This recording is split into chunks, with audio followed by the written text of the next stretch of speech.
Welcome, welcome. This is the Garden Mama Show on SuperTalk, Mississippi. Thank you so very much for being here today. Good morning, Lance. Buenos dias, Garden Mama. How's it going? Oh, today is a very good day. Today is the day when those of you, like me, who have basically established that the spirit animal is, in fact, the squirrel. We have pecans in our freezer from last year, and since they're all ripening now, getting ready for the fall harvest, today is National Pecan Pie Day. And I know there's a reason behind this. I'll eat a pecan pie. It's the perfect day. It's the perfect day. So I encourage everyone to enjoy that. Are you a pumpkin pie fan? Yeah, I like sweet potato better, but yeah. Oh, okay. Somebody the other day was threw a fit about the sweet potatoes. I was like, come on, man. Took me till I was grown. And my dad finally talked me into one at deer camp. He goes, boy, what is your problem? You know, and then finally. Why is this prejudice on you? What is going on here? I mean, you're a grown man. And I finally tried one with like a lot of pepper. You know, I was like, oh man, a sweet potato. What in the world is this treat? Entirely different, yeah. And I passed by Calhoun City and Vardaman many years blowing through there. And, to heck with those old yams. But now, man. Yeah. I had never seen them in any fashion other than, frankly, enveloped in pineapple and marshmallow, and I didn't think I liked them either. So. My mama had it set up like that. You know, you had the pies and everything. And then, of course, they were just trying to get everybody to eat them, but it didn't work for me. Yeah, I never really was big on the sweet potato pie, but I learned. It is a wonderful vegetable. Thank goodness we grow the best ones in the world. We do. And in Africa, I studied. Back in the college years, I think it was sophomore year, I was taking like an anthropology class. Yeah. And spent like a pretty much a bulk of that on Africa. And it was talking about, I remember the lesson being about they used yams as currency. And the guy that had like the biggest pile outside of the the area, he was kind of the big guy. I'm like, man, that's all. Having that many yams, what are you doing? Well, you traded them. They were, it was kind of like currency. So I found that fascinating. Well, and what you're looking at, of course, is the phenomenon that human beings have always done. The Phoenicians, before they started printing coins, did shells because theirs were better than everybody else's. The prettiest shells. And in Holland, of course, tulip mania was all about the value of that little bulb. Didn't we show that graphic at one time where it was like the tulip craze and the price just skyrocketed out of went to the moon? The very first one I ever read about was that one bulb was worth a house full of furniture. Yeah. And everything beyond that just got even crazier because people were so obsessed. They were just frankly obsessed. Great text to start us off today from Christy in Baldwin. Nice pictures, too, by the way. Can you tell me why my hydrangeas are blooming further inside the bush instead of on the outside? Did I prune incorrectly? Ding, ding, ding. You got it. Here's what happens.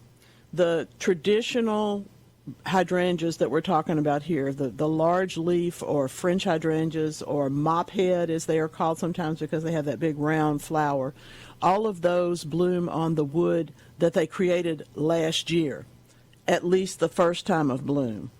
Because, yes, the ones that rebloom then put on flowers on the new growth that they are putting out during that current season. But the first bloom on all of those, and particularly on the older shrubs that only bloom once, happens on the wood that grew last year.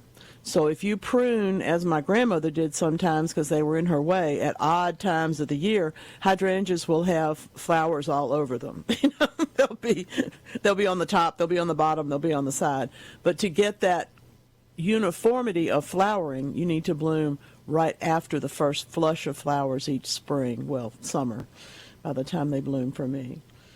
Really, really nice, though. And the white ones are not hydrangeas. She sent another picture, but yes, I think you pruned that a little bit late as well. It's just the same principle.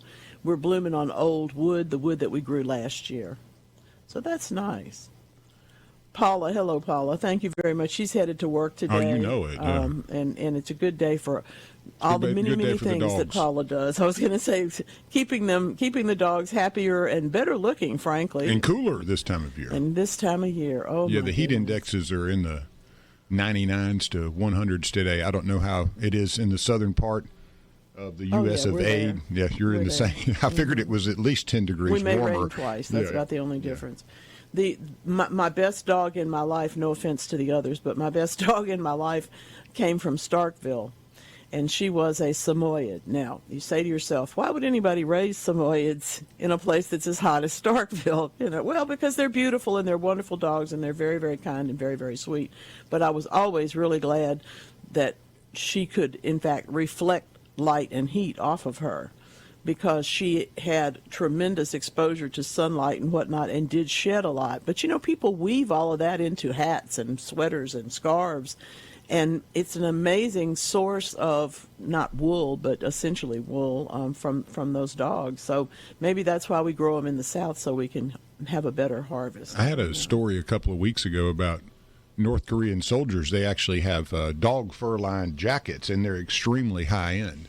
My goodness, yeah, that's frightening. It's a big deal over there. So they're using. Let's not go down that road, friends. Don't start sending me texts about all that. Y'all keep that in Lance's other world. This is the sweet kind. Oh no, I just found it fascinating that they used the hair, and made. It's because I have plenty of it. It's what I was kind of going with. I have a lab that sheds. Goodness gracious, you do. And I haven't found a use for it yet. But if anyone knows of one, back in the day, they used to stuff cushions and couches and mattresses and things with all of that, because I think they were trying to find something to do with it. So that's how that worked. Oh, dear me. Ray and Clinton, yeah, that sounds pretty good. Baked sweet potatoes with brown sugar and butter. He's on that one. I'm not going to turn that down. Stupid question of the day. There are no stupid questions. Ray, sometimes I give stupid answers, but there are no stupid questions. When planting a peach seed, does the sharp side go up or down? Can't figure that out. I've tried both with no success. All right, I'm going to tell you why. More than likely, you're taking the peach pit, and the seed itself, which is inside that hard outside, is not getting out.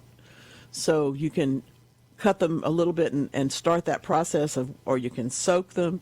But the main thing people do with peach seeds is to put them into a cold treatment in their refrigerator, wrapped up in wet sphagnum moss, and yes, hopefully a Ziploc bag or some such thing, so it doesn't get in the rest of your food. But you need to give them the cold treatment, and that's going to change everything for you. I'm going to tell you that I don't honestly think it'll be a surprise. The roots will come out of that of the end you're not thinking about, but it won't be that. It'll be the seed inside the peach. Does that make any sense? I hope so. I sincerely hope so. I have visited once in my life the Point Reyes National Seashore. It is in north of San Francisco in Marin County on the Pacific Ocean side, and it is wild and beautiful and terrific. It has also been the inspiration of a lot of things, including the Maritime Radio Historical Society, or the MRHS. That's right. Today is the day. Tonight is the night of nights. This is the night that the last commercial message was sent by Morse code. Now, people still tap, people still do that, but they don't do it as much. So, for example, the historic Morse code radio station KPH there in Point Reyes returns to the air for a day and transmits in Morse code from 5:01 in the afternoon until midnight. So it's really exciting for folks who are into Morse code, and if you were in the Scouts, you learned a little bit of it somewhere along the way, because it was one of those things that they taught everybody. But I just think it's really cool. They also have a very large party, so needless to say, good reason to celebrate the night of nights. Pretty fun. I could do that. We learned Morse code, and it distracted some of our teachers along the way. They didn't like us tapping out messages to one another, but we did it anyway. Are you ready for the fall garden? It's July, friends. It's time. Oh my goodness. Is it really? Yes, it really is. Let's talk about a few things. First of all, when it comes to the fall garden, what are we talking about?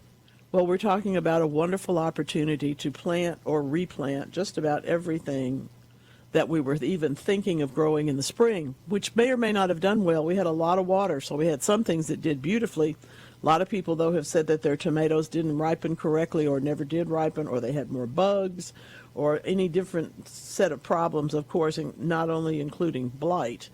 And that's something that is less dominant in the summer garden going into fall. So that if that's been your problem, you may want to be glad to try again. We also have the opportunity to do a little bit more to the soil. If we've been, for example, wanting to grow broccoli and cabbage and kale and those kinds of things, this is a great time to begin adding some more organic matter to the garden bed or to the pots, and put in a little fertilizer and give them the opportunity to get really ready, have to mellow out, as they say, before you plant in a couple of weeks. On the other hand, if you're starting your own seeds for those things, today's the day. Get busy, because you really do need to get them going right away. Whether it might be kale, it might be broccoli, it might be cabbage, might be Brussels sprouts. All of those things have a point in the fall where they're going to be better than they are in the springtime. And if you want to start some seeds, now's a good time to do that. Just a couple of tips on that seed starting. You do it inside. Some people will seed directly out into the garden, and that works for some folks. I have had much better success going ahead and starting the plants in small containers indoors for the fall garden. So I would suggest, if you grow only in containers, for example, look for choices that are not gigantic, that are not elephant kale, that are going to be kale that's a little bit smaller and will be easier to grow in a container. Just in the same way that when it comes time to think about it, you'll be looking at collards and other greens that are not the gigantic ones, but might be mesclunes or might be some other mixes of mustards and things that are going to do better in a container. But it's also time to be thinking about your timing and your choices and putting in a few things. The main problem, whether it's tomatoes or broccoli, it doesn't really matter, eggplants, peppers, you may be getting close into the time where you want to put out some mustards and collards in September, for example, but you're getting ready for that now. You're still going to need to have water available, and I'm going to suggest that you go ahead and invest in a timer, particularly if you're going to transplant out into the garden in the hot weather. That lets you put just a little bit of water on them to prevent their wilting without actually overshading and slowing down their growth. If you do have an area that is unavailable to water, and you have to start some plants, maybe you're going to grow, maybe you got pumpkins started up there, do a reservoir, or consider a little bit of shade for a cloche. It will be easier to grow them for the fall garden. Don't forget your soil prep. Don't forget to get ready for all of that. If you need to do it today. Today will be a great day for that. Lance, I am really curious about this. I don't know. I wish I did, but I don't know. I had no idea that fish hovered, first of all. That was the biggest problem. I read the headline and went, hovering fish. I didn't know that was a description. University of California, San Diego, they're not loafing. Hovering fish are actually, they're making microfin tweaks. When you see them being still in the water in a tank, for example, where you might be watching them, they're not being still. They have microfin flicks or tweaks that contribute to their buoyancy, that keep them from tipping, which would be the natural tendency. And in fact, the body shape of the fish itself really determines a whole lot of how this works.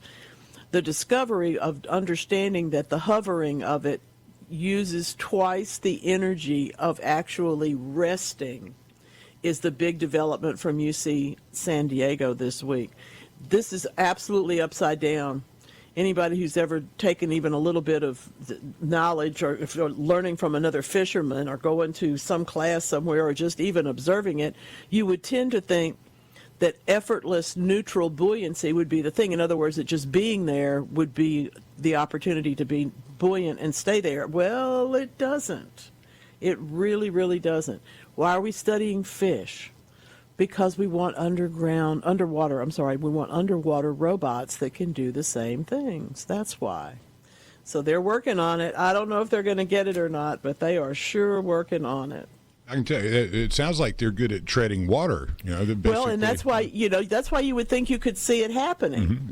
but until they measure the waves, like because it's the water, we're going to measure the sound waves and the visible waves around the fish. You don't even see it because it's a micro movement. And you can't tell they're doing anything. You can't tell they're doing anything, and in fact, they're using twice as much energy as if they were just asleep.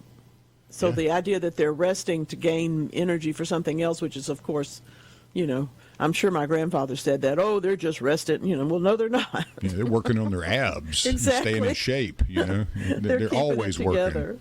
They are keeping it together. You would wonder. I mean, and that's a good point because there's always like some type of current in the water. I mean, other than maybe some little small tank, even then, there's probably some circulatory nature. So them sitting there still would require effort. Mm-hmm, exactly. And you would like think a bird in the wind. You would hope that it would be natural buoyancy, but it's not. It's actually, like Paula says, at least they're not lollygagging. No, they're not lollygaggers. No. What a wonderful word. Yeah, I love it. Love that one. Used so well too in so many movies, but the one, lollygaggers. You don't want, what is that? Rookie of the Year? I think that's the one. I think that is right. Gosh, you know all of those. I don't know all of well, those. it's a baseball movie. I know Come that. on. That's what I'm saying. It's, let's go with a natural. I haven't seen that one ever, Nellie, ever. We watched that before every game until I was probably 20. I was going to say, you probably had to see that a couple of times. Yeah, that was ritual. You know how you do things in the garden, always the same way. Well, us baseball players, we were a little bit superstitious, so the natural became kind of the thing. I'm not even going to go down that road because I know too much about it too. I will tell you though that in addition to the pecan pie we're going to eat this afternoon, my friends, July is National Ice Cream Month. Now come on, you better enjoy it while you can because July will be gone in just a minute. Yeah. We're middle of the way through, which is why I'm older and my cats are happier. Something about that warm weather. I can almost hear in the background that it's time for me to say something. It is, but I had to say thank you for correcting me. It's Bull Durham, a baseball movie. It wasn't Rookie of the Year. Thank you. Okay.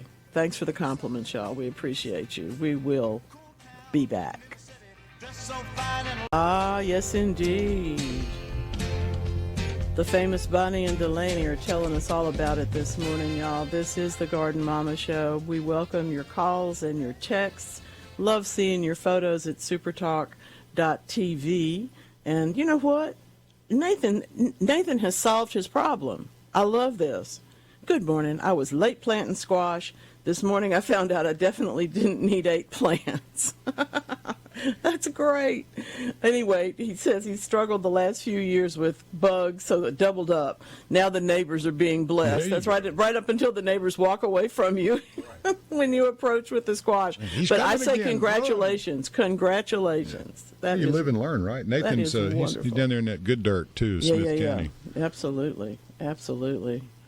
Oh, yes, yes, we should talk watermelons at some point. Oh, please, yes. Any time is a good time for that. I have yellow and red in the refrigerator right now.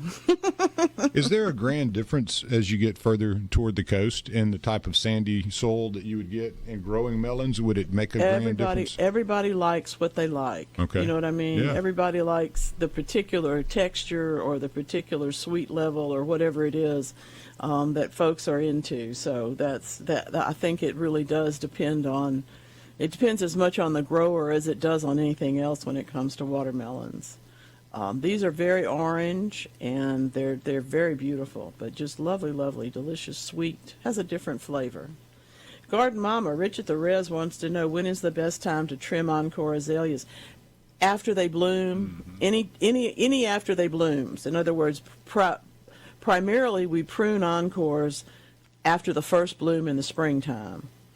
But if you miss it, you can still, when they start putting on a few more flowers in July, you can prune them then. I'm not going to prune them after the fall bloom unless there's something wrong with the plant that I'm trying to correct. Like, for example, I've never seen an encore do this, but if it threw out one long branch that was in your way or that was not contributing to the design of the area.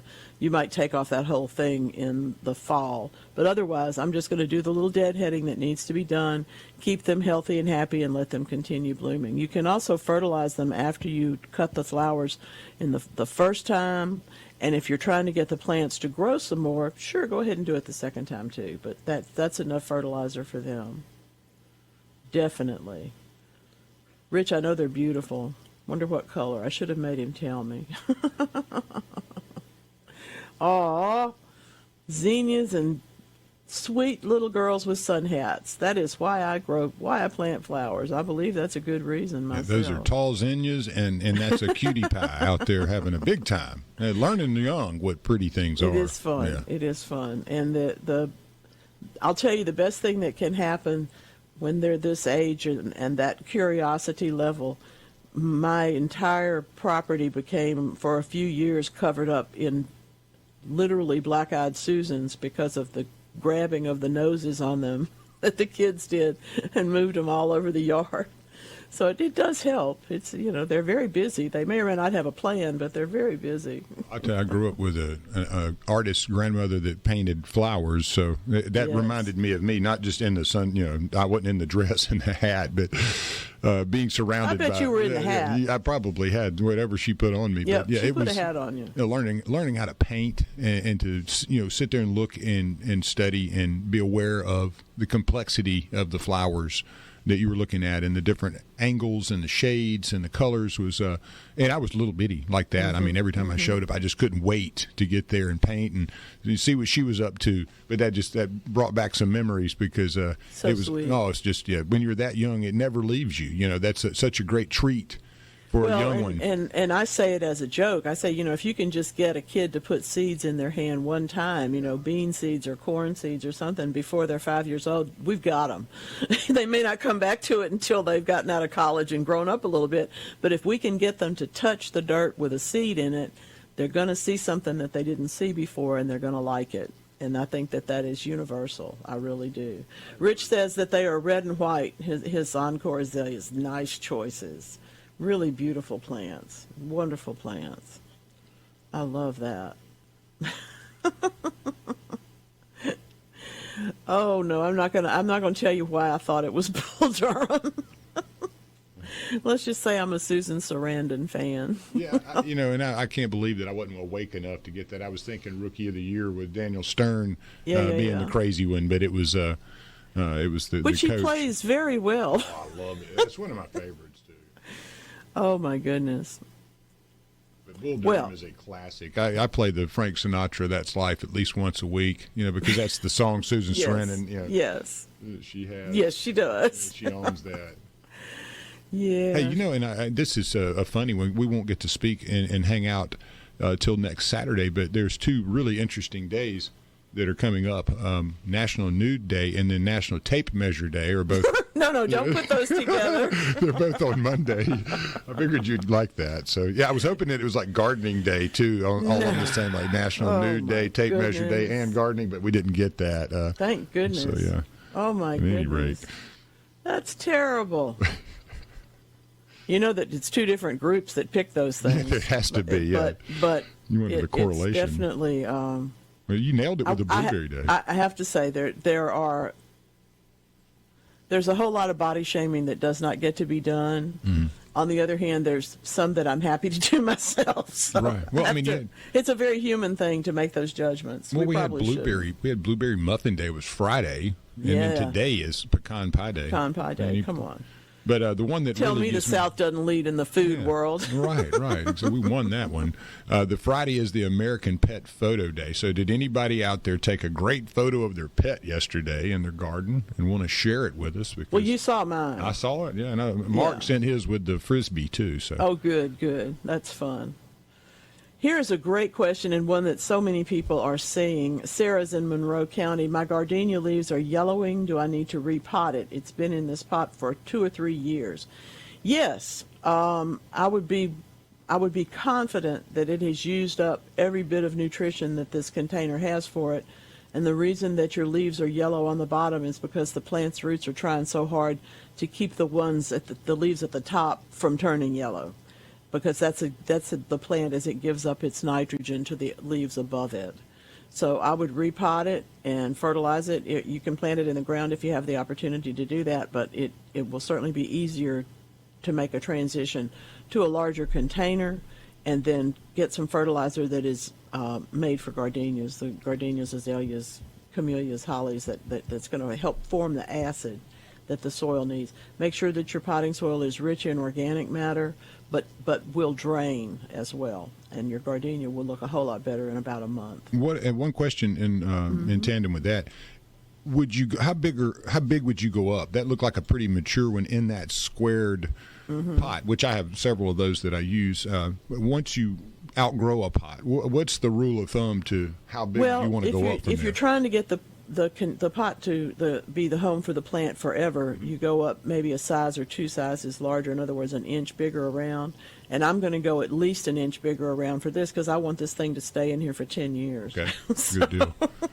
And plus, when you go to dig it out, if your roots have already worked their way into the container itself, you know that you've got to trim them a little bit, and they are going to need more space. That was going to be my next question. If you have the bundled up, they've been really bunched up, and they're kind of growing back into the bundle. Do you trim those? Do you pull all that out and then trim them out so that they get a little healthier? Yep, you can trim them a little bit. You also have to do a corresponding amount of pruning on the top of the plant to keep it in balance. I've always been worried about that when you repot. What do I do with all these roots that really want to, unfurl? You kind of have to look the other way and cut through them. Okay, yeah. Sounds like like so many things. I've got one that I need to do something. Think of them as knotted up shoestrings. They're not doing you any good, okay? And if the plant is not doing well and the roots are bound like that, that's generally speaking the problem. Okay, that makes total sense. Because the plumbing's not working. Yeah. You can't get any water.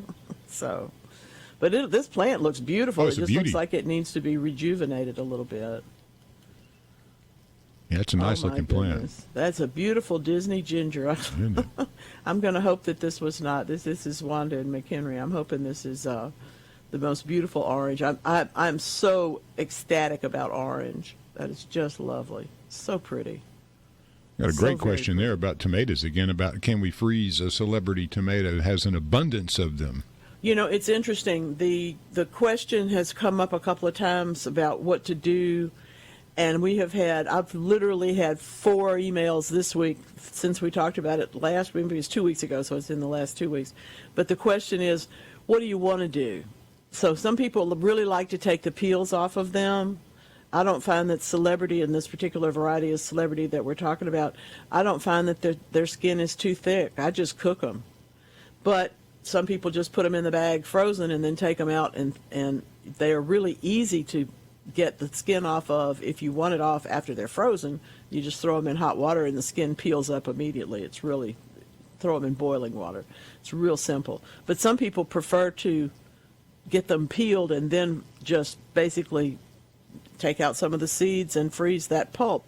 I don't do that. If I'm going to freeze the tomatoes, I might, if the skins seem thick, I might take the skins off. Otherwise, I'm just going to freeze them and then deal with them when it comes time to make something out of them. On the other hand, as Nathan says, he loves freezing his Creole and celebrity tomatoes, so he doesn't tell me how. But most people will do that whole. And so if you need tomato sauce recipes or tomato recipes in general, there are millions of them out there. I got a good one for you. Yeah. Well, we have a call from Robert in Ripley, and he has a similar issue with a lemon tree that is a Meyer lemon. Can't seem to get it healthy. It is a potted plant, and it is yellowing a bit, and he wanted to discuss that with you if you had a second. Well, this is an unusual one because usually the Meyer lemons outdo everybody else. Good morning. There are a lot of choices when it comes to citrus. Growing it in a container is a really good idea. It is in a. And Robert, I got you on if you want to. Okay, go ahead, Robert. There he is. Hey, Lance was telling you I have a Meyer lemon tree that was given to my wife. It has been, last year we repotted it. I don't think the roots are the problem. When we brought it inside last winter, it did not fare well. Leaves fell off. It was looking pretty bare. So this spring we took it back outside. It perked up, put on lots of leaves. But now the leaves are starting to, some of them are starting to yellow a little bit again.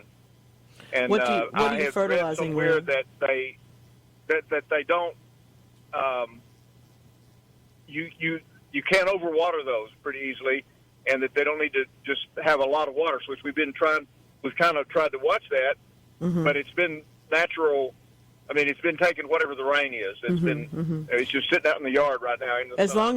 As long as your soil drains well in the container, the amount of rainfall that we get should not be a problem. But what are you fertilizing with? My wife uses elm dirt, I think. I don't know what that is. I don't know. It's a liquid fertilizer of some sort. Okay. I'm going to tell you how I have had success with Meyer and other lemon trees in containers. And it's really not very difficult because, trust me, I want the lemons, but I don't want to work too hard for them. Yeah. I like the trees, though. I think they're pretty. First of all, the fertilizer that I use for it is one that I hardly ever recommend a specific fertilizer, but I recommend this one. It is Espoma, E-S-P-O-M-A, citrus food. It's an organic citrus food, but it is also complete for the citrus, and it provides the things that the citrus tree needs that other things don't necessarily need. I've had real good success with it. I fertilize them in the middle of the summer, and then before I'm going to bring it into the house for the fall, I do prune it a little bit because it is going to shed some leaves, and I don't want it to have to try to hold on to all of that year's growth. But the reason that we bring it in, of course, is so that we can keep it warm. So I do prune it back, put it in the sunniest place I can in the house, and sometimes I'll even give it an extra light. I don't water it as much in the wintertime, certainly, as it gets water in the summer. But with that summer fertilizing, I generally will get a really nice set of flowers around January or February.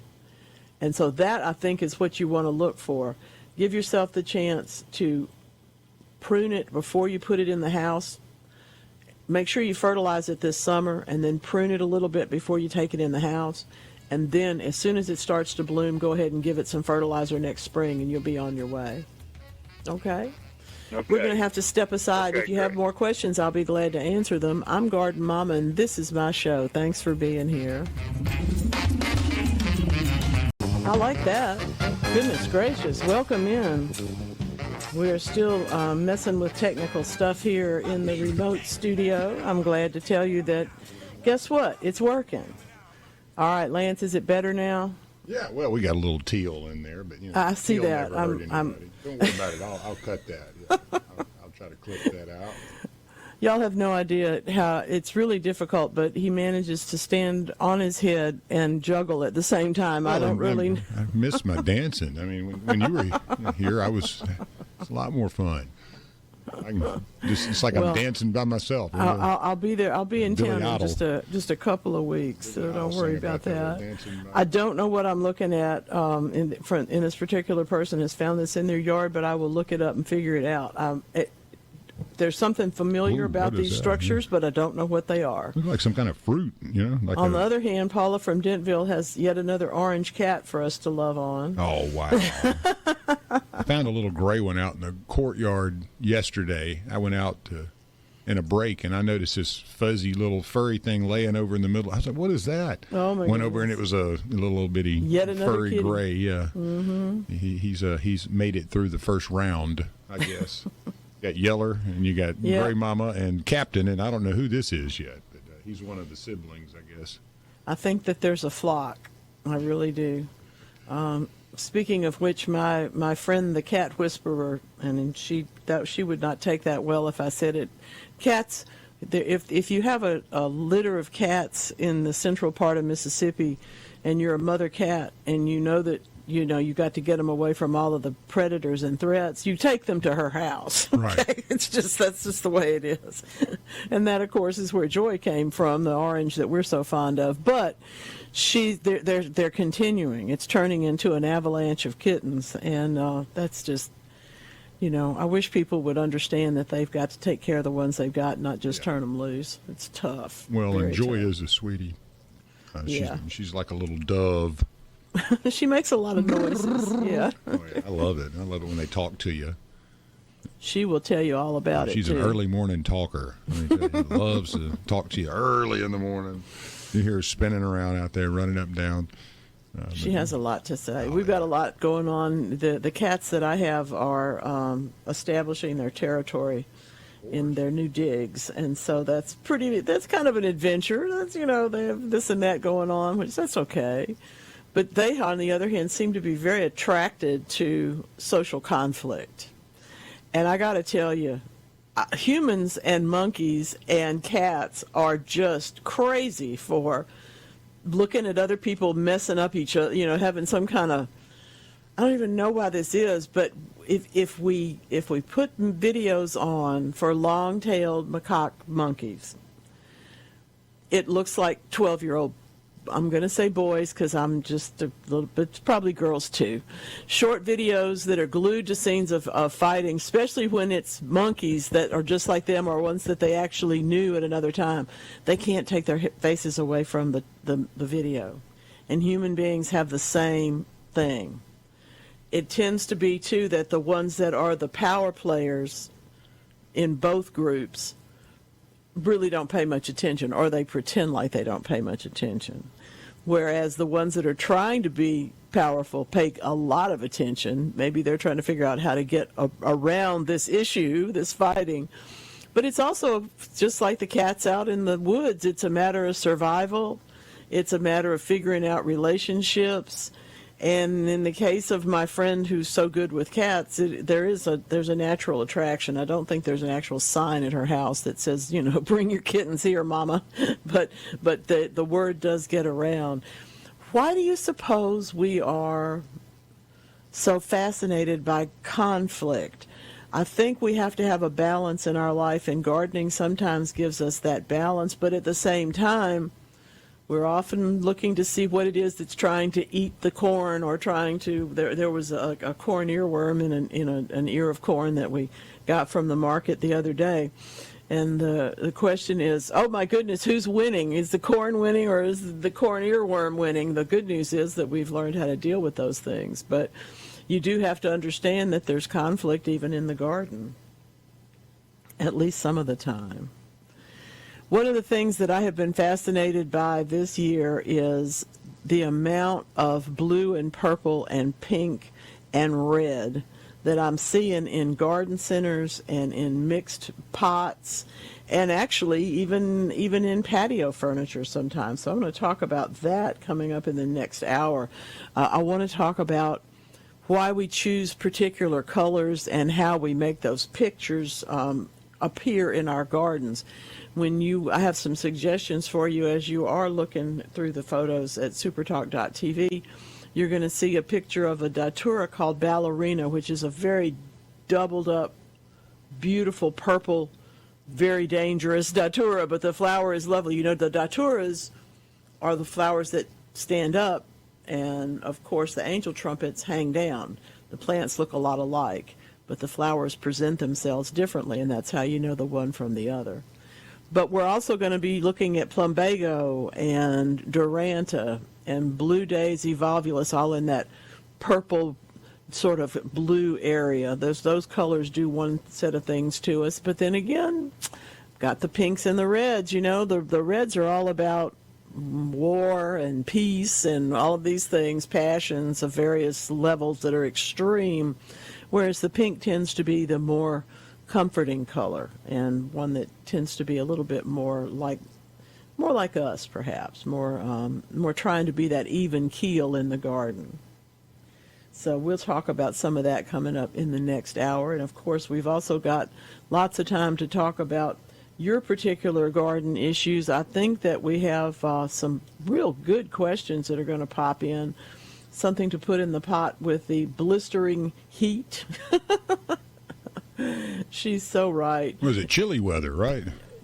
I'm telling you, Andrea's. We're gonna be out there with the ice chips as opposed to the chilies, but it's a really beautiful set of flowers. Of course, she always does have beautiful things. With the mandevilla that gets blistering hot blistering sun in the afternoon. Any ideas?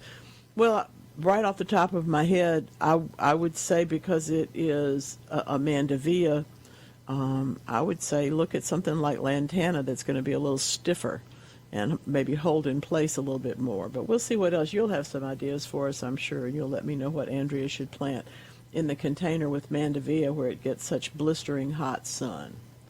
So many things to think about. One of the questions that came on my text line, on my personal text line this week, was about why do I keep talking about cloches? Aren't cloches going to just hold the heat in? Well, if it's a bell jar, then yes.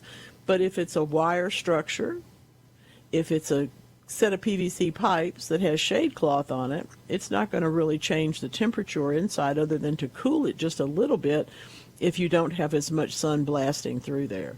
It's another case, I saw some this week that are on the timers, the cloches pull over to take care of the afternoon. I thought that's so fancy. I would love to do that, but I really do think that the plants that we grow for the most part can put up with a lot of nice, good, old-fashioned sun and heat, except for that middle of the day to maybe early evening. We need to give them just a little bit of a break. One of the things that I wanted to bring to you today also are the different kinds of angel wing begonias. So if you've got pictures of those, send them in to me. I'm enjoying an orange one that I didn't know was going to bloom. Meanwhile, please stick around for more garden yak and lots of fun and some pretty good old music too. This is the Garden Mama Show. Well, it vanished. Yeah, it did. A submersible, a vehicle uncovered secret structures in the Antarctic Ocean, and then it vanished. Now, that's a good story. And it, in fact, is still, they sent it there in 2022 under the Dotson ice shelf in West Antarctica. Never had anything gone there to explore.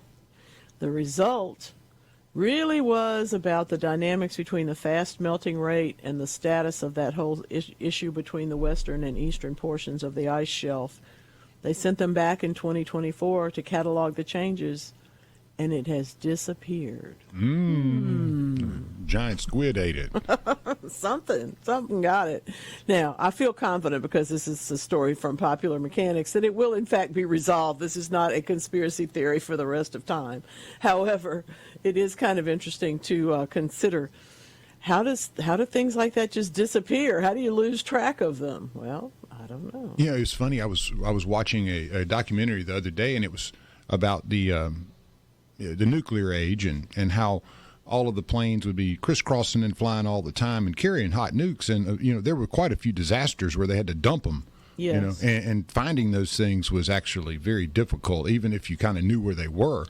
But one fascinating thing was it was Charles Lindbergh's son who piloted a solo submersible who found one of the nukes off the coast of Spain. And he was, they haven't done a very good job of finding these things. So apparently the ocean floor is not only deep, but it's very complex. A touch on the dangerous side. Yeah, and it changes a lot, too, with, things that move around. But I found that fascinating that Lindbergh's son was the one who was piloting a submersible back in, I think, the 60s, He looked at the thing, and he'd gone deeper than anybody had ever gone. We knew James Cameron wasn't the first, yeah, by any means, but good question.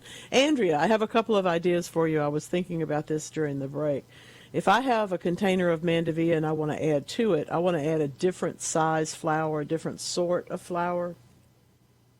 So vinca would be a logical choice, but it's going to be a flower of the same type, just smaller.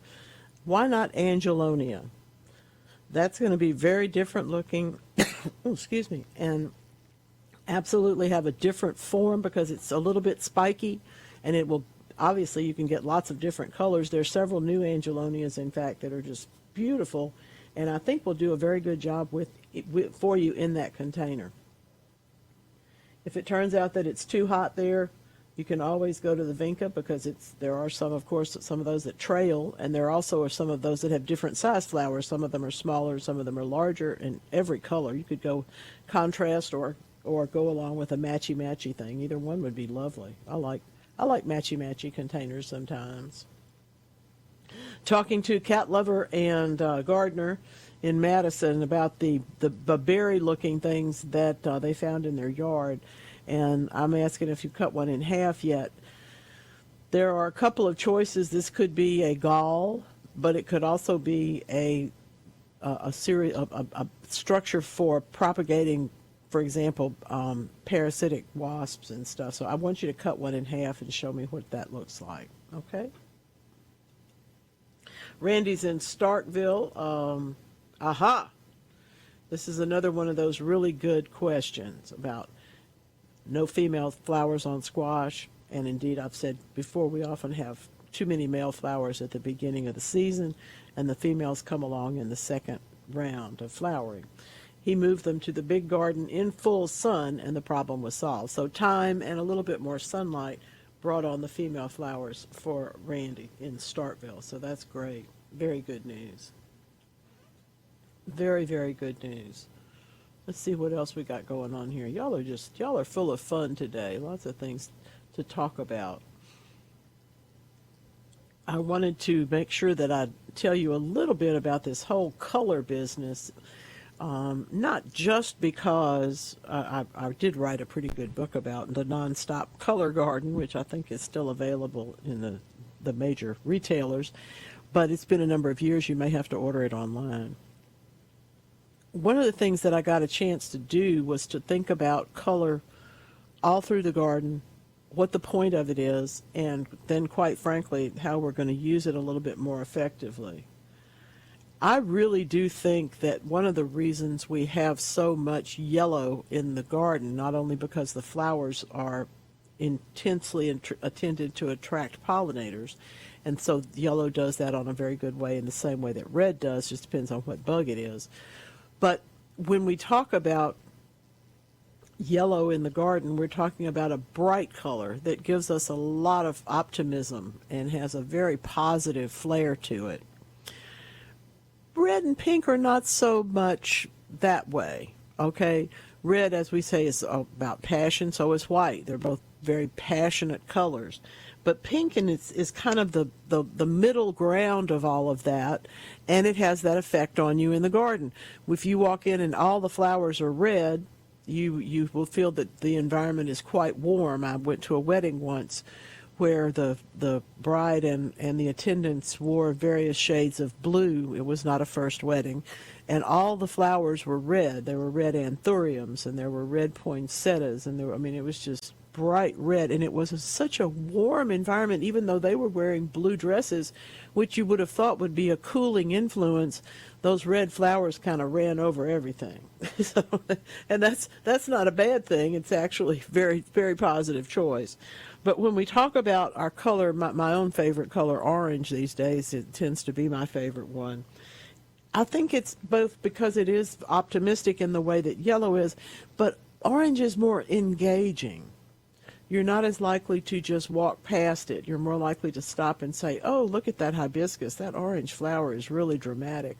Or look at that lovely dress. What a beautiful orange plaid. There's just a difference about orange that it does that for us in the garden as well as in other parts of our life. While red is extreme and can at times connote an almost violent passion, even in plants, pink is really... Pink is the color of unconditional love. It is devoted. It is loyal. And so that, I believe, is why, because we feel those things, that's why we use those colors in the way we do. Usually, we'll use pink as a color of dominance, but we will also use a red as a color of contrast and a color of pop, even if those are the only two that we're using.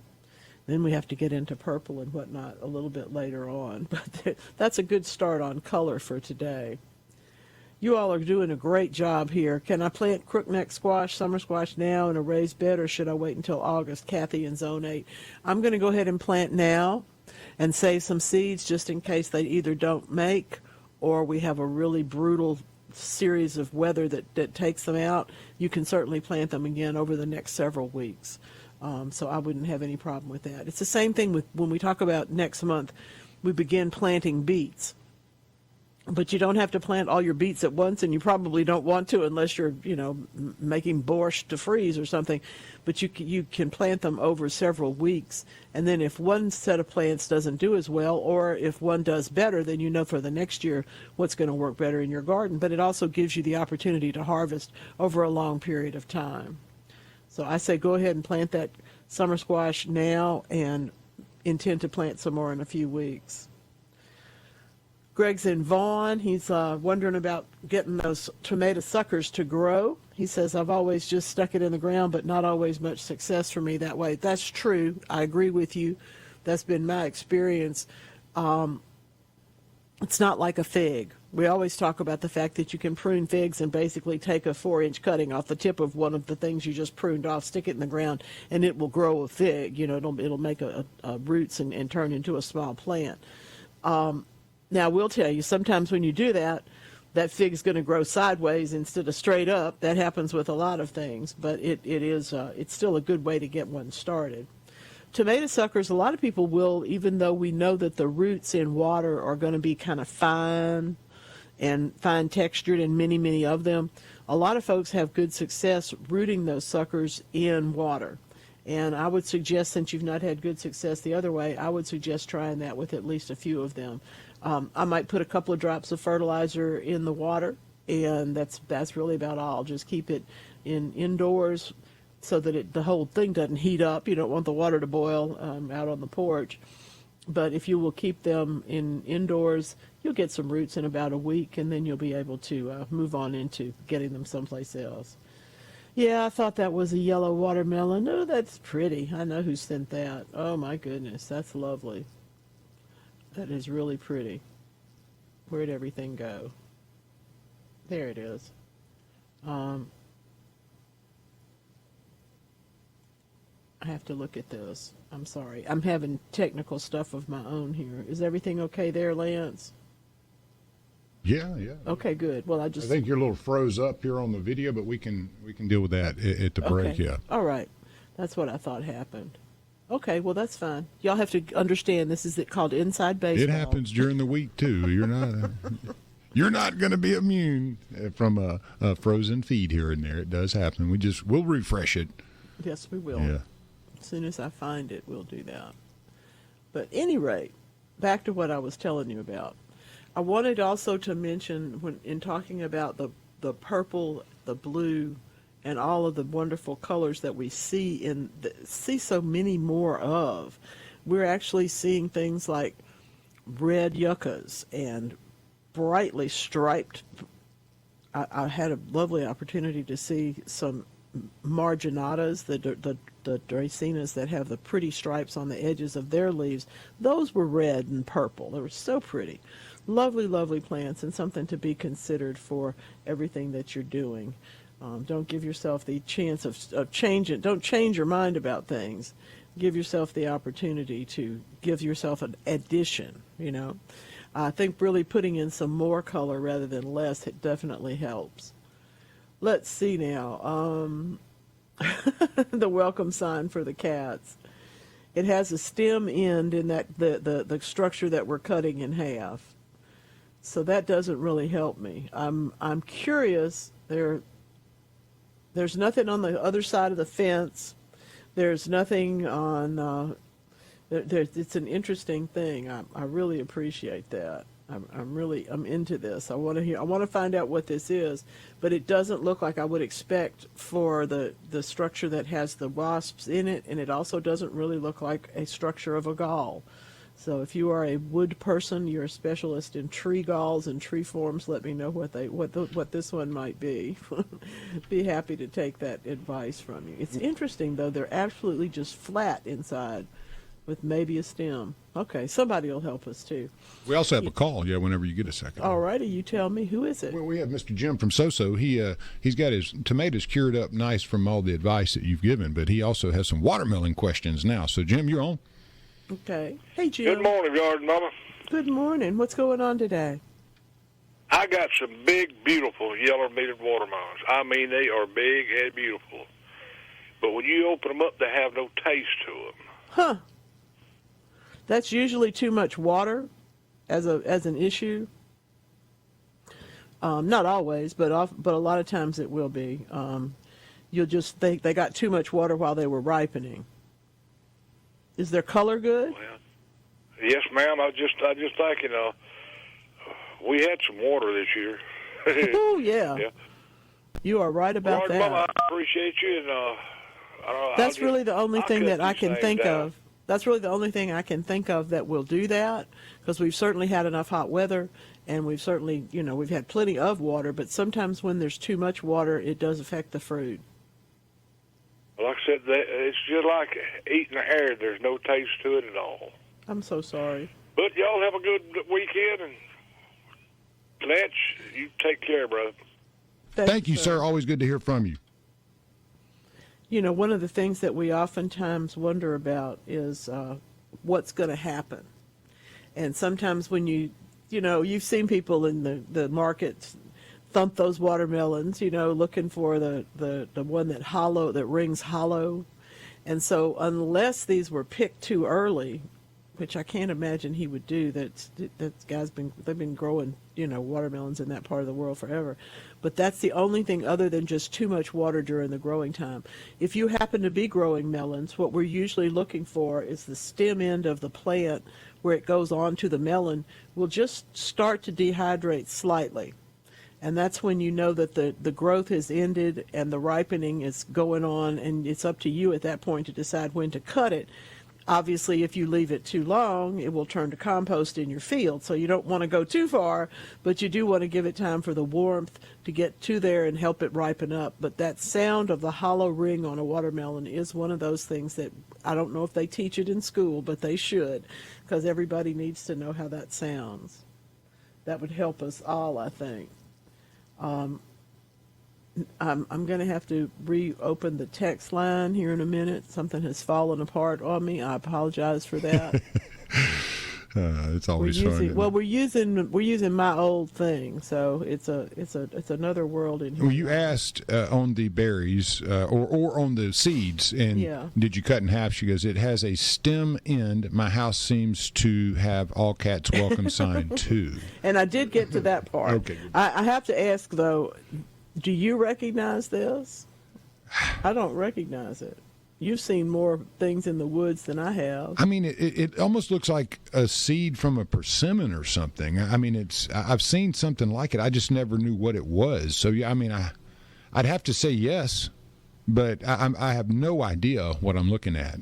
Okay. Well, then it's not just me. Yeah. The ones that are parasitic wasps, the structures look like that, but they are not usually that red.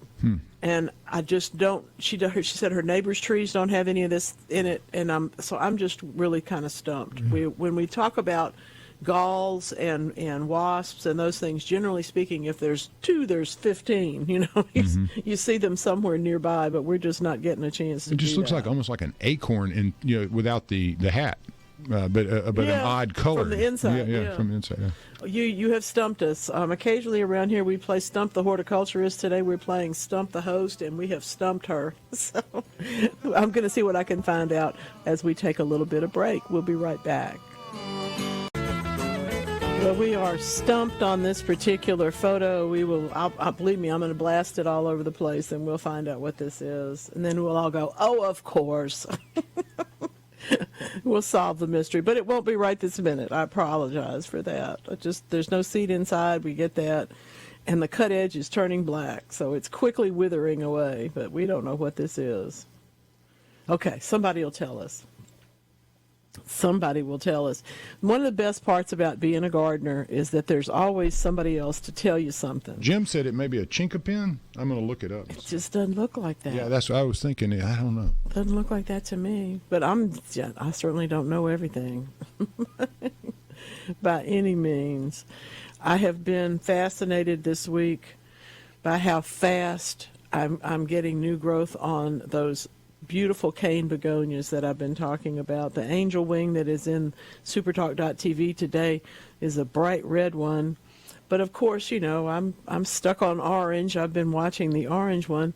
But again, we go back to the pinks. And if you think about the pinks, the pink really has the color. The pink is the color that we're all eager for you to understand how much we love. Everybody wants pink. Everybody wants to have that steady, measurable color.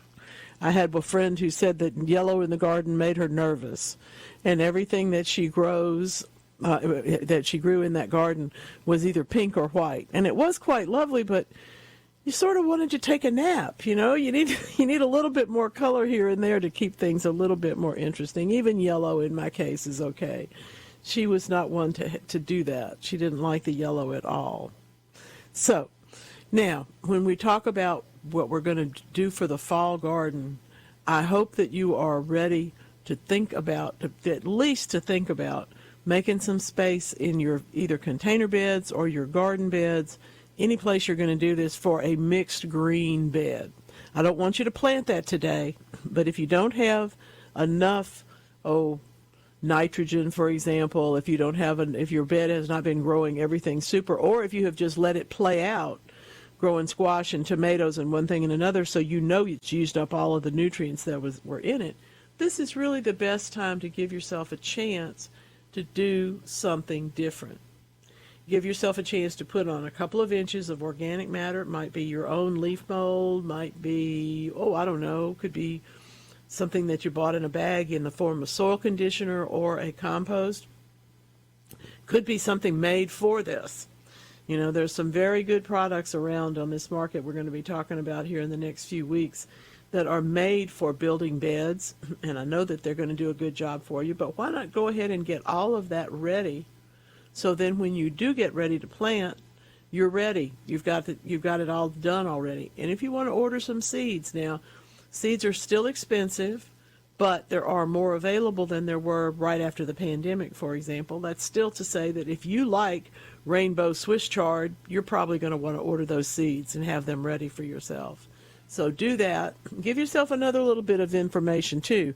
Try something different. Why not? Give yourself that chance. In my case, it's always going to be another kind of kale. I don't really like super curly kale, but I like dark kale. And I also like the ones that have, frankly, just a little bit less green to them, because it's going to be just a different flavor, a different look at things.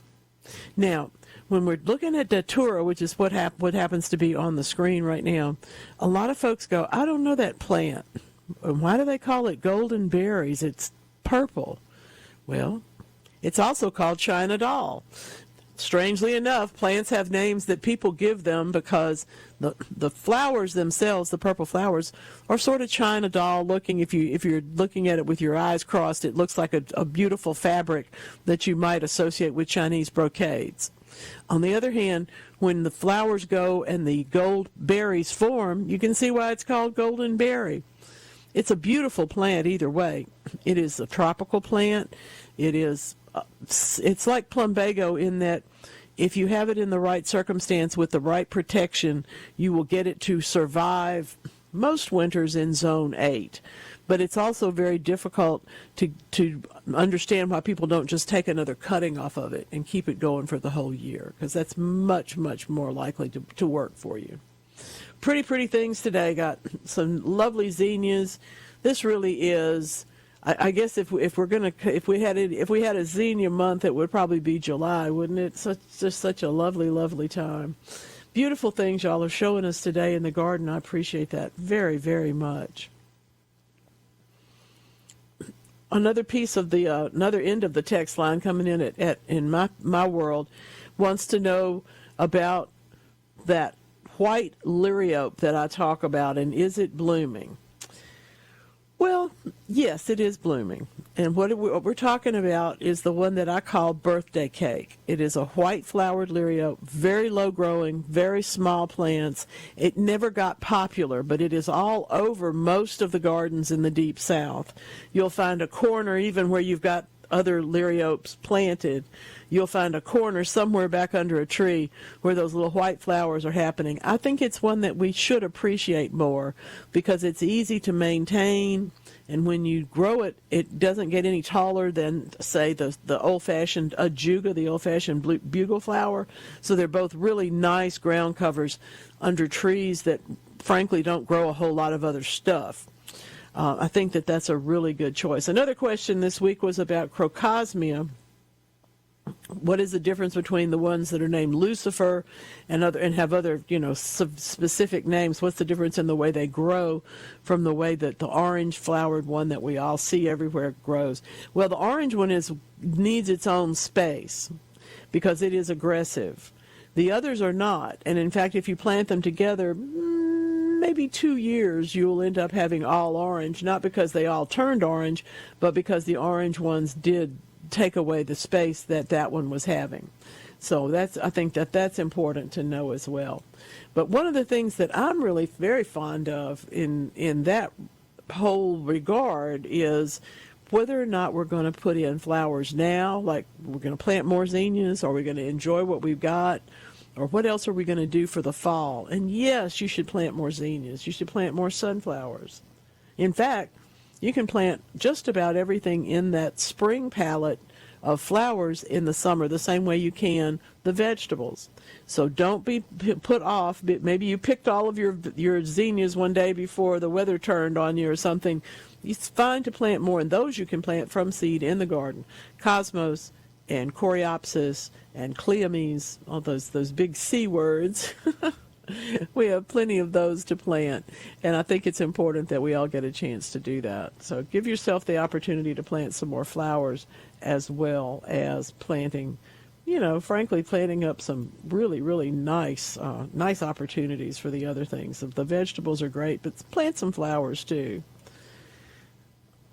These are so nice. I wanted to say thanks to Dave for those beautiful flowers that we just saw at SuperTalk.tv. Your beds are always so nice. It's really, really nice. Just beautiful. Wonderful things. Donald says he's in Oxford. Is it time for me to trim my blueberries? They're about 6 feet tall. How far should they be cut back? Well, it depends on what you want. If you are trying to have a really full hedge for fall color, for example, because blueberries do such a beautiful job of that, then you want to prune maybe as much as a quarter of the shrub now that they've finished, you've picked everything, and shape them into a nice hedge shape. On the other hand, if you like having some that are very tall and you don't want any lower limbs on those, this is the time to do that too. In general, right after you finish picking the fruit is the time the blueberries begin growing for the next year and for their future. So this is the time to do that pruning. How much really depends on what you're trying to accomplish. If they've not been growing well, you need to take off a little bit to encourage them to grow. So you're going to prune them and then fertilize. Maybe take off as much as a quarter there too. On the other hand, if you're maintaining, that's all you need to take off, and you may not take off that much. 6 feet may be just the right height for you. But if you want them thicker at the bottom, then take a little bit more off the top. But it is important that you fertilize them with something that is going to provide the acids that those plants need in the same way that hollies and gardenias and camellias will also need, as well as the zucchinis. We do like that. Can you propagate a snowball plant? Yes, most people don't, because it takes a good length of time, but the snowball viburnum will root from a semi-hardwood cutting. That may be now, or we may have already passed that. Just have to go out and test your plant. When we're talking about semi-hard cuttings, we're talking about the end of the branch, and if you come back about 4 or 5 inches in and wiggle it, if it bends and doesn't break, but it bends, pretty easily and doesn't break, doesn't snap, then you've got a good opportunity to have some moderately well rooting growth. There's still not a real, if you want 2, I would root 10 is the point, because they're not necessarily going to all root for you. But they are a good one to do. Cut that stem on a diagonal, take off the lower leaves, dip it in a little rooting hormone, and put it into a container, small container of something that drains very well. A potting soil maybe mixed with a soil conditioner or something like that. Give it the opportunity to be a little bit looser than your traditional potting soil. Then put it outside and keep it damp but not wet. And it should root in about 2 months, would be my experience. Our peach trees are 10 feet tall, but all the fruit is on the lower half of the tree. Why? And when do we prune these trees? Well, you're going to prune them in January, and that's going to solve this problem. What we're having is when we have pruning at other times of the year, we cut off the flowers for the following spring. So that's usually what has happened in a case like this where we're only having fruit on the lower branches, is because we pruned the top of the tree at some point after it should have been pruned. That is to say, when it was actively growing. We don't want to prune fruit trees when they're actively growing if we can help it. So that would be my only thing, would be to say go back and make sure that you prune next January. If you find that those limbs are very heavy, prop them up. Don't let them break, because sometimes that is a bigger problem down the way, is that you've lost a lower branch because it ended up getting too heavy. Sometimes the fruit concentration can do that. If you do have a tree that tends to have too much fruit on it when it first forms, that's when you take off every other one when they get to be about the size of a marble, so that the tree doesn't have to try to ripen as much fruit as it could. Okay? The pruning that's done on peaches is to open up the center of the tree so that sunlight can get all the way in, and that also helps with making fruit throughout the plant. Some good descriptions of that, diagrams and whatnot, at your Cooperative Extension Service website, msucares.com. Let's see, what is this one? I'm not able to see it. Okay, I'll look at that in a minute. Now, I do think peach trees are one of the harder ones to grow, so the fact that you've got some fruit is to be celebrated. Generally speaking, the open vase shape that we're talking about for peaches needs to be established when the plants are pretty young. And so since yours are 10 feet tall already, it's going to be a little bit dicey, but you'll be able to do it. You'll be able to take care of that, I feel sure. It's just going to be, it'll be a big pruning day at your house. Let's see. Yep, zucchinis. Oh, my goodness. Cute, cute, cute. Cute, cute, cute. Zucchinis and all of that. We're talking about the ways to cook zucchini the other week. John in Waynesboro is telling us about that zucchini parmesan. I'm telling you, that's two flavors that really go together. And if you haven't experienced it yet, you need to. A couple of different ways also to use the zucchinis that you forgot about that got too big. You know, you're supposed to pick them when they're about 4 or 5 inches long and maybe the size of a good cigar. You know, not gigantic, but not huge, not tiny either.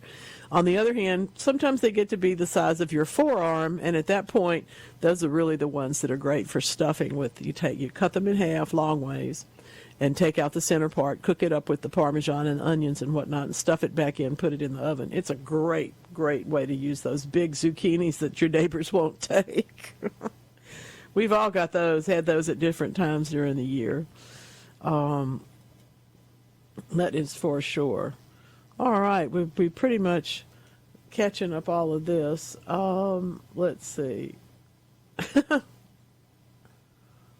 Yeah, we won't plant this one. That's what we think. Yep. There you go, Lance. Thank you for sending those. I thought I got close. I might not be nailing it. We don't know if we're right, but yeah, we're pretty confident this is not going to be helpful. Yeah, so. See, everybody works here on the Garden Mama Show, including you. Thank you for being here today. We got a lot going on. Nathan's the nephew of a peach farmer, and he says 1,100 peach trees. They should definitely be able to reshape it. I have 15 and had to do that to a couple of my own. So there's the confidence that you need. Go for it. Talk to you soon. We'll be right back. Y'all are never at a loss for great questions. I love this. Okay. Don't tell the grandchildren. I'm trying to make my potato containers last one more week so the grandchildren can pour them out. A few of the green stems are still alive. Do you think the potatoes will have rotted since I've made them last so long, wait so long to get them dumped out? Probably not.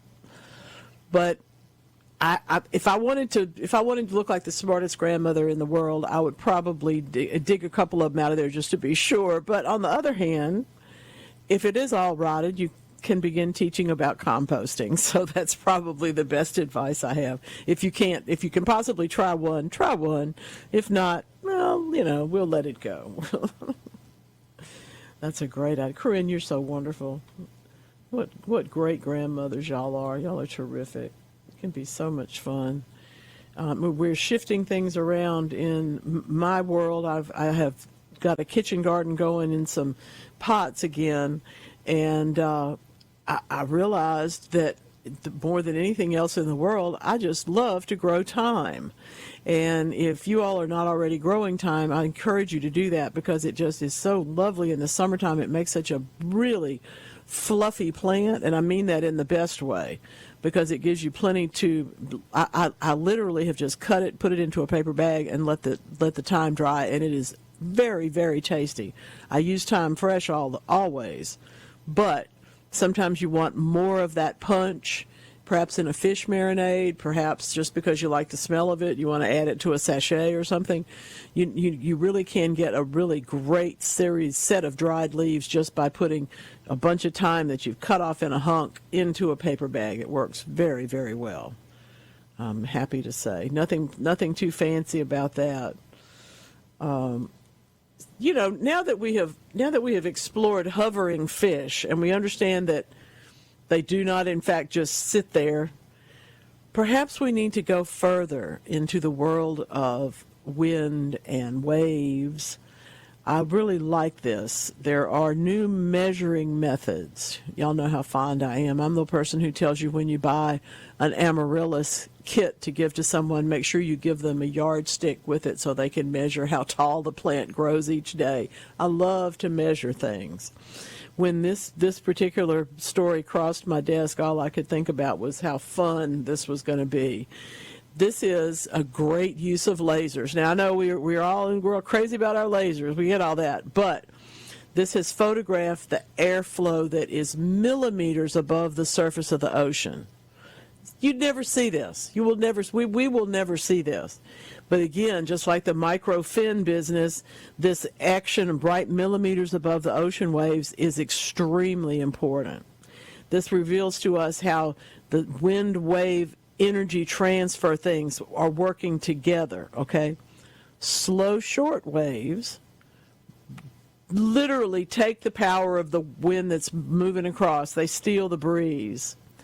And the long ones actually sculpt the air going the other direction. So in other words, there's a push being pulled you here that is very dramatic, that is obviously has to do with surface temperature, but also with the stability of the ocean itself.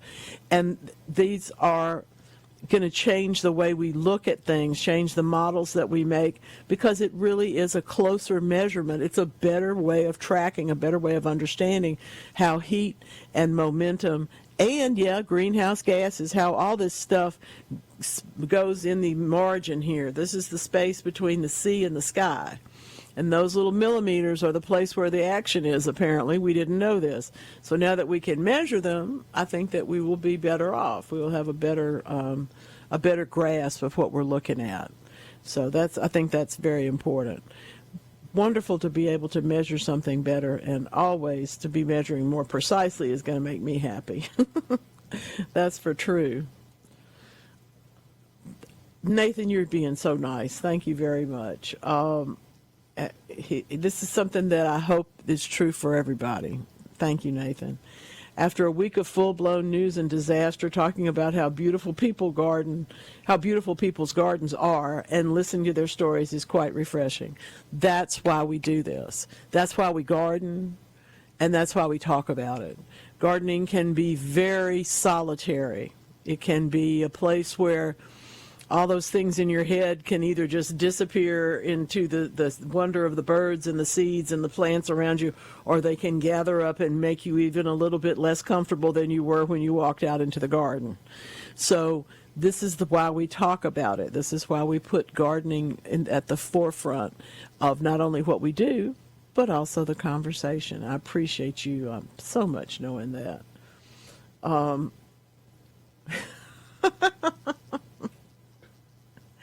Dave from Ripley is giving me the laugh today, the lounge singer in Time. And if you don't know what we're talking about, I promise you need to go look it up. Anyway, Lance, you're going to have to do secondary things and send them out to people. Yes, yeah, definitely. We're going to have to send out Bull Durham today. We're going to have to send out the definition of lollygaggers. That's another one. Oh, my goodness, that's funny. You're great. Y'all are just the best. I do know that if you are starting seeds, somebody's always going to ask me after I say that, can I use my old garden soil to do this? Can I use the pots, the stuff that the plants died in? Probably not the best idea. Probably not the best idea. Here's why. Because here's the argument, you see. If I'm going to start seeds and the plant's going to start seeds, the plant doesn't have all this fancy sterile soil. The plant doesn't have control of the water that happens. Why do I have to do all this? First of all, because you're not the plant, but second of all, because the numbers are not in your favor. If you plant 40 seeds, the plant may plant 400. In other words, the number that they fling into the environment will be much greater than the number that you're going to actually work on to plant. So it's important to recognize that difference. It's also because we're trying to speed things up often. The seed that drops off of my retibita may lay there until, I don't know, next February and then come up and be perfectly fine. But if I want to plant some retibita this fall, I want those seeds to come up. So I've got to give them a little bit more care, a little bit more attention. And yes, sometimes a sterile potting mix can really help with that particular process. So give yourself the opportunity to put you in charge of it. I hope you've heard me say before, gardeners are actors. Gardeners are we are observers, but only to an extent. When I think of someone like John Muir, who was a naturalist, who wandered and wrote and spoke about nature, I just don't see him out there trying to figure out which of the cabbage plants to leave and which ones to thin out. I just don't see that. So when I'm looking at our world, I'm looking at us as the ones who do things.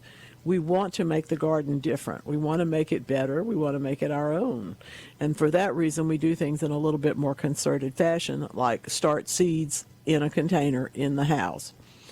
I do have a choice, too, because I really want to take this out and just plant it. So I'm not going to do a flat full. I'm going to do small individual containers for the fall garden. That makes it much easier to transplant when the time comes.